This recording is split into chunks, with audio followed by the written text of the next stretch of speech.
estamos en comunicación con Iván Carrino, analista económico de Libertad y Progreso. Iván, muchas gracias por atendernos. Jorge Andrés te saluda. Buenas tardes. Hola. ¿Qué tal, Iván? ¿Cómo estás? Buenas tardes. ¿Cómo andas? Escuché un poquito bajo. Bien, ¿todo bien? ¿Vos? Bien. Gracias por atendernos, Iván, No, por favor, por llamar a ustedes. No. Iván, mira, estábamos hablando un poquito sobre los sucesos que nos han abatido esta semana en cuanto a lo económico. Contame un poco qué se puede analizar o qué conclusión se puede sacar, ¿no? Digo, de la reapertura, digamos, de la deuda y, digamos, lo que tiene que ver con los ingresos brutos. Digo, son medidas electoralistas, pero al fin de cuentas sirven para el pueblo, para la gente. A ver, el tema impositivo, me parece que hablamos de ganancias y monotributo. Ajá, claro. Sí, lo veo un poco más por el lado de las elecciones. El tema de la deuda lo veo muy relacionado al fallo que salió hace poco, en donde el gobierno, digamos, no le quedó otra que tomar alguna decisión. Y bueno, entonces la solución fue por el lado de reabrir el canje, es decir, volver a ofrecerle a estas personas que están reclamando que se le pague todo, volver a ofrecerles que se le pague lo mismo que se le pagó a los que ya aceptaron la renegociación anterior. Claro. Me parece que ahí todo el mundo estuvo más o menos de acuerdo, aunque no va a tener efecto, porque digamos, estas personas que están reclamando, los fondos buitres ya tienen casi la sentencia ahí nomás. De hecho, la sentencia salió a favor de ellos. Sí. Lo único que quedó en suspenso para ver si la Corte Suprema toma el caso o no. Y la Corte Suprema anunció esta semana que lo va a tomar el 30 de septiembre. Entonces, ya estamos en lo inminente de la resolución y el anuncio oficial fue preocupante solamente en el punto de decir que se va a cambiar la jurisdicción de pago, y eso haría que, aun cuando la Corte Suprema dijera que hay que pagarle a los buitres el 100% de lo que están reclamando, y se podría llegar a evitar ese pago, es decir, no te pago nada por más que la Corte me diga lo que me diga, porque te cambió la jurisdicción y no me podés pagar, entonces yo me declaro en rebeldía, ¿me entendés? Okay. Entonces, bueno, ahí habría un tema, sí.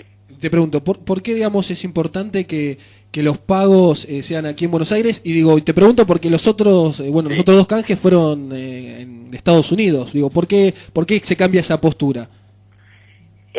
Bueno, ¿por qué es importante que se pague en Buenos Aires? Porque si yo hay un tema. Argentina le está pagando a unos acreedores a los que le dijo, te voy a hacer una quita y te voy a pagar en unos cuantos años. Toda esa plata te la voy a ir depositando en una cuenta de banco en los Estados Unidos, que es el Banco de Nueva York. Bueno, ahora el problema es que cuando esa plata ingresó a los Estados Unidos, que esa plata que es de propiedad argentina, que va a parar a manos de acreedores extranjeros, el gobierno de Estados Unidos puede decir, bueno, pero como usted le debe a los fondos buitre, no le permito pagar, le voy a embargar esa plata y la voy a usar para pagarle a los fondos buitre. Entonces, obviamente ahí entran todos en pánico porque Argentina queda en default, que no paga, o sea, no le puede pagar a los que ya dijo que le iba a pagar. Queda embargada. Los que están esperando el pago, imagínate, están en un tema. O sea que Argentina, digamos, al tener el pago en los bancos de Nueva York, cualquier decisión, digamos, de embargue pueden tomar ese dinero y Argentina pierde ese dinero, ¿no? Claro, lo pierde Argentina y lo pierden los que entraron, los que aceptaron el canje. Entonces, digamos, pobre esa gente que justo encima aceptó peores condiciones que yo y encima se encuentra con que no le van a pagar. Bueno, serían los más perjudicados de todos. O sea que... En cambio, si vos le decís que pagaste en Argentina y ellos aceptan, bueno, te evitas el embargo. Pero prácticamente que estás declarando abiertamente que a los buitres no le vas a pagar nada. Claro. Porque estás cubriendo de un futuro embargo. Se estás previniendo que no te embarguen, ¿me entendés? Bueno, eso, entonces, pero bueno, en realidad es una buena medida para ponerlo, digamos, de alguna manera que se pague aquí en Buenos Aires. Además, le da más seguridad a los que accedieron al canje. Y bueno, más o menos le da más seguridad, porque por un lado le da la seguridad de que no va a ser embargado por los Estados Unidos, pero no le da la seguridad de que mañana el gobierno argentino está en una crisis fiscal, no puede pagar, entonces le dice, mire, discúlpeme, pero le voy a pagar con patacones. Porque Argentina tiene esa historia, claro, entonces el gobierno argentino tiene esa historia de que no logra honrar sus compromisos, por H o por B. Al cobrar en Argentina entra en juego el riesgo Argentina, que siempre hay que considerarlo, ¿no? De hecho, por eso se paga en Estados Unidos, para evitar, para que finalmente los acreedores acepten. Le digo, pues mira, te pago en Estados Unidos, queda tranquilo, la ley. O sea que vendría a ser, digamos, o sea, sería más seguro para los bonistas o para los que entraron en el canje, digamos, que esté en Estados Unidos, pero a la vez sería más seguro para Argentina que la plata esté aquí en Buenos Aires. O sea, no le termina conviniendo al bonista que esté en Buenos Aires. El bonista va a tener que elegir entre dos riesgos. Ajá. O el riesgo de un posible embargo, es decir, no, seguí pagándome en Estados Unidos, bueno, me arriesgo a que me embarguen. O el riesgo a, bueno, ok, acepto que me paguen en Buenos Aires, pero me atengo a las condiciones, porque ahora la jurisdicción, el que va a decidir ante cualquier eventualidad va a ser un juzgado argentino. Y bueno, ahí ya, digamos, puede pasar, está sujeto a las eventualidades de la Argentina, que suelen ser más, es un país un poco más nervioso que los Estados Unidos, por ponerlo en términos sencillos, ¿viste? Tenemos más altibajos. Iván. Entonces, es complicado también. Iván, te consulto por esto, estarás al tanto de lo que Lorenzino pronosticó un crecimiento anual del 6.2% y una inflación del 10.4% para el año que viene. ¿Qué pensás de esto? Y, digamos, ¿cuán de cierto hay en estas cifras? Sí, repetime la inflación, ¿cuánto dijeron que iba a ser? ¿10, 11? 10.4. 10.4. Bueno, nada, a mí no me sorprende nada. La verdad es que siguen dibujando un poco los números. Yo le preguntaría, lo primero es de dónde sale el 6.4, ¿qué están esperando? A ver, no, que el mundo se va a recuperar y qué sé yo. Estados Unidos ya se estaba recuperando, Europa viene muy de a poco saliendo, y nosotros el año pasado creo que crecimos 1,9 según cifras oficiales. Este último año crecimos 1,9. Sí, en el 2012. O sea que, digamos, para llegar a 6 tendríamos que crecer muchísimo más. Muchísimo más, claro. Y no sé si están dadas las condiciones. Además, que vos tenés que considerar un crecimiento real que descuente la inflación, porque así se calcula el crecimiento del PBI real. Eso tiene que descontar la inflación. Pero la inflación verdadera duplica, más que duplica la inflación oficial. Y entonces eso lo tenés que, te afecta el crecimiento de la economía, te afecta el crecimiento real de la economía, y de hecho hasta hay algunos estudios que están diciendo que en realidad no estamos creciendo. Gente como hasta Juan Liach ha dicho que no estamos creciendo, estamos creciendo 0,3. ¿En un periodo de estanflación, por decirlo de alguna manera? Sí, bueno, los economistas tienen este término de estanflación para diagnosticar una economía que tiene inflación y a la vez no crece, porque siempre hay una especie de falacia, ¿no? Que es, bueno, hay inflación pero porque estamos creciendo. Y en realidad eso no tiene por qué ser así. Uno ve otros países, ve que crecen y que tienen poca inflación. Entonces, la inflación, lejos de ser un signo positivo, un signo de crecimiento, es un problema, que hay que solucionarlo.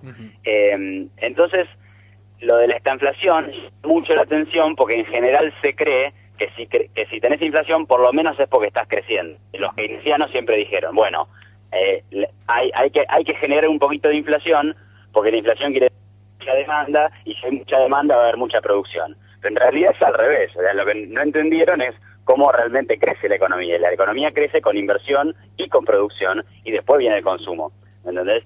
Entonces, bueno, cuando apareció la estanflación fue un golpe fuertísimo a la economía keynesiana porque no tenían manera de identificar lo que estaba pasando. Ellos creían que si había inflación tenía que haber crecimiento. Y cuando eso no pasó, fue un golpe muy fuerte a toda la teoría keynesiana que después, bueno, se transformó, aprendió de sus errores, hoy está el neokeynesianismo. Pero bueno, lo que pasa en Argentina es algo parecido. Tenés un crecimiento muy bajo y la inflación alta. Entonces se te come todo lo que puede crecer la economía. Claro, es una cuestión lógica, ¿no? Porque yo pienso que si vos tenés paritarias todos los años, subís el 23 y la inflación es del 24, digo, el sueldo es verdad, crece, pero tu poder adquisitivo se mantiene siempre de la misma manera. Sí. Mira, ese es un punto que es muy interesante, porque cuando uno plantea que la inflación es un problema, por lo general se le responde, no, bueno, pero si los salarios suben. Claro, pero en realidad es muy difícil que todo suba al 25%, digamos que al 25%. Nada, o sea, imagínate que somos 40 millones de personas, que hacemos transacciones todos los días, transacciones diferentes, que somos personas diferentes, que tenemos acuerdos salariales diferentes, por más que obviamente hay gremios y qué sé yo, pero es muy difícil pensar que todas las 40 millones de personas nos vamos a poner de acuerdo en aumentar todo lo que vamos a cobrar el 25%. Y digamos, si eso llegara a pasar, cosa que es totalmente utópico e imposible, entonces ahí la inflación no sería un problema, porque lo único que tenemos que hacer es cambiar números en una planilla. Claro. Ahora le agregamos un 0, ¿me entendés? Pero no cambia más nada. Pero no, el tema de la inflación es que hay una distorsión de precios relativos. Entonces, mi vecino gana más, yo gané más, pero un poquito menos que lo que me aumentó el costo del supermercado, ¿entendés? Sí, entonces, claro. Ganadores y perdedores, se distorsiona toda la estructura de la economía, ¿entendés? No responde ya a patrones de quién es más eficiente, de quién produce mejor para los clientes, sino a dónde está ingresando el dinero extra en la economía que está generando el aumento de precios. No sé si eso es claro, pero bueno. Sí. Iván, entonces para cerrar y quedar bien claro en esto, el pronóstico que dio Lorenzino es erróneo. Sí, mira, lo del dólar obviamente que no se puede tener en cuenta porque... Sí, dijo que un dólar a 6.33 iba a llegar. Bueno, claro, dólar a 6.33. Bueno, claro. Lo que diga, el dólar oficial es un dólar arbitrario. Lo puede si quieren, mañana puede 3. Claro. Porque total es algo que ponen, es un número que ponen arbitrario que nadie puede comprar. Bueno, me van a salir a criticar por esto, sí, tienen razón. Pero digamos que en general es un número arbitrario. Después, la inflación 10%, bueno, hace 5 años que dicen que 10%. Eso ya todo el mundo sabe que no es verdad. El crecimiento es bueno, y tal vez llegamos al 6%, no sé. Yo no me veo ningún motivo por el cual vamos a llegar al 6%. Pero bueno, ahí habrá que me muestren cómo llegaron a ese crecimiento. Habrá que esperar, también dicen que van a liberar un poco las importaciones, pero bueno, también lo vienen diciendo hace tiempo, pero bueno, habrá que esperar. Ojalá que, digamos, sea lo mejor para la Argentina, por supuesto. Iván, te agradezco mucho. Seguro, ojalá. Te agradezco mucho la comunicación. ¿Qué vas a hacer a la noche? ¿Vas a salir? ¿Cómo? ¿Vas a salir a la noche? A la noche, no sé, tengo cumpleaños, hagamos algo. Ah, ok. No, viste, para saber, viste, para que la gente conozca que detrás hace de un economista el fin de semana. Claro, que hace un economista el fin de semana. No creo que estés todo el día hablando de esto. No, sí, somos seres humanos, sí. Por eso. Fin de semana... Todo, por ejemplo, ustedes los economistas van a comprar y hacen las cuentas centavo por centavo. ¿Cómo se manejan? No son gente normal. ¿Cuánto dejan? Mira, en casa de herrero, cuchillo de palo. Así que, pero bueno, uno es muy obsesivo, trata de que todo cuadre, ¿viste? Que los ingresos estén con los gastos. Por lo menos se hace el intento. Iván, te agradezco la comunicación. Buen fin de semana. Bueno, un abrazo a los dos. Un abrazo. Chao. Hablamos con Iván Carrizno, analista de Económico en Libertad y Progreso. Encontranos en Facebook.